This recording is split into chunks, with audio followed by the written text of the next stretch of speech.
3 ലക്ഷ്യങ്ങളാണ് ഇതിലുള്ളത്. ഒന്ന്, അൽ അസ്ഹർ യൂണിവേഴ്സിറ്റി എന്ന് പറഞ്ഞാൽ ലോകത്ത് ഇസ്ലാമിൻ്റെ പാരമ്പര്യത്തിൽ ഏറ്റവും തലയെടുപ്പുള്ള സർവകലാശാലയാണ്. അപ്പോൾ അവരുടെ ഒരു അക്കാഡമിക് കൾച്ചറിനെ ലോകത്ത് എത്തിക്കാനുള്ള ഒരു ഉദ്ദേശമാണ് ഒന്ന്. രണ്ടാമത്തത്, പല നാടുകളിൽ ജീവിക്കുന്ന മുസ്ലിം സമൂഹത്തിൻ്റെ ഒരു സാംസ്കാരികമായ കൈമാറ്റം.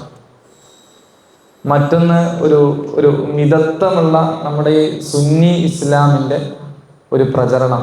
ഈ 3 ലക്ഷ്യങ്ങളാണ് അവർ കാര്യമായി പറഞ്ഞിരുന്നത്. സ്വാഭാവികമായിട്ടും നമ്മൾ ഇതുവരെ ദീന് പഠിച്ചൊരു അന്തരീക്ഷം എന്ന് പറഞ്ഞാൽ നമ്മുടെ നാട്ടുകാരായ കുട്ടികൾ മലയാളത്തിൽ പറഞ്ഞു തരുന്ന മതപരമായ അറിവുകൾ, ഇതിൽ നിന്നൊരു മാറ്റം. നേരെ ക്ലാസ്സിലിരിക്കുമ്പോൾ ഞാനിവിടെ ഇരിക്കണോ, എൻ്റെ അപ്പുറത്തുള്ള ആൾ മാലിക്കി മദ്ഹബായിരിക്കും, അങ്ങനെയുള്ളൊരു വ്യത്യാസം. ഞാനിരിക്കുന്നതിൻ്റെ അപ്പുറത്തുള്ള ആൾ ആഫ്രിക്കൻ ഭൂഖണ്ഡത്തിലെ ഏതെങ്കിലും ഒരു രാജ്യം. ചില രാജ്യങ്ങളൊക്കെ ടോഗോ, അല്ലേ, ഗീനിയ ബിസാവോ, ആ പേര് തന്നെ ഞാൻ അവിടെ പോയപ്പോഴാണ് കേൾക്കുന്നത്. അങ്ങനെയൊക്കെ ഒരു രാജ്യം ഉണ്ടെന്നുള്ളത്. അപ്പോൾ അവരെ നാട്ടിലും ദീനുണ്ട് എന്നുള്ളതാണ്.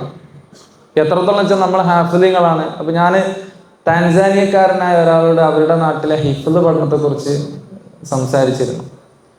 അപ്പോൾ അവരിപ്പോൾ നമ്മളിപ്പോൾ ഇവിടെ ഹിഫ്ളിൽ നടപ്പിലാക്കാൻ ശ്രമിച്ചുകൊണ്ടിരിക്കുന്ന ഈ നൂറാനി ഖായിദ എന്നുള്ള ഒരു അറബി അക്ഷരാഭ്യാസ പരിശീലനം ഉണ്ടല്ലോ, അവരെ നാട്ടിൽ നൂറാനി ഖായിദ അനുസരിച്ച് ഓതാൻ പഠിച്ചവൻ മാത്രമേ ഹാഫിളാവേണ്ടതുള്ളൂ എന്നൊരു കണിശത ഉണ്ട്.